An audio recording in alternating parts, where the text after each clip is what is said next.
আচ্ছা সাবির বাবু, একটা কথা বলি। হুম। দীর্ঘদিন ধরে এখানে কাজকাম করছো ভাইয়ের কাছে, তো এখন তো ভাই নেই, তো কি করছো এখন তোমরা? অতিরিক্ত অতিরিক্ত কষ্টই আছে আমাদের। অতিরিক্ত কষ্ট বলতে কিরকম? কষ্ট বলতে কীরকম, কাজ কাম হচ্ছে না। ধরো আমরা রোজ কাজ করা ছেলে, হ্যাঁ। তা এখন কাজ হচ্ছে না, মানে আমাদের সংসারই চলছে না। সংসার চলছে না তো? দাদা যখন থাকতো তখন কি চলতো? হ্যাঁ, দাদা যখন থাকতো যদি কোনো বিপদে পড়তাম দাদা হেল্প করতো। আচ্ছা আচ্ছা। তো দাদা কবে আসবে? ঠিক নেই, সেটা তো ওনারাই জানে না, আমরা কী করে জানবো।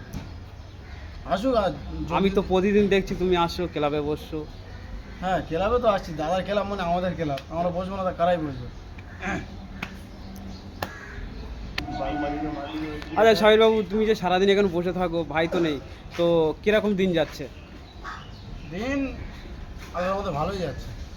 চলে যাচ্ছে, সারাদিন তো বসে থাকো দেখছি তো। বসে আছি তা কি হয়েছে, রিজিকের মালিক হলো আল্লাহ, আল্লাহই দেবে।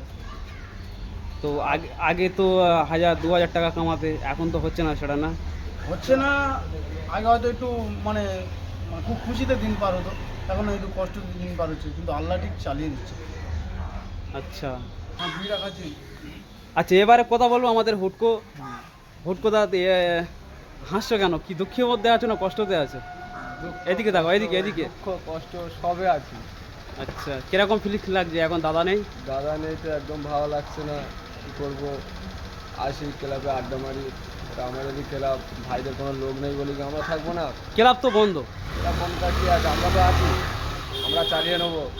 আচ্ছা, তো দাদা কবে আসবে কিছু জানো কি? না, দাদা কবে আসবে জানি না। তা আল্লাহর কাছে দোয়া করি দাদা খুব তাড়াতাড়ি চলে আসুক, এসে আমাদের কাজকর্মগুলো চালু করুক, আচ্ছা আমরা সবাই ভালো করে চলি। এখন হচ্ছে খাওয়া দাওয়ার কষ্ট হচ্ছে, ভাই এলে আর কষ্ট হবে না, আচ্ছা সব দূর হয়ে যাবে। আল্লাহর কাছে কৃপা করি ভাই জলদি চলে আসুক।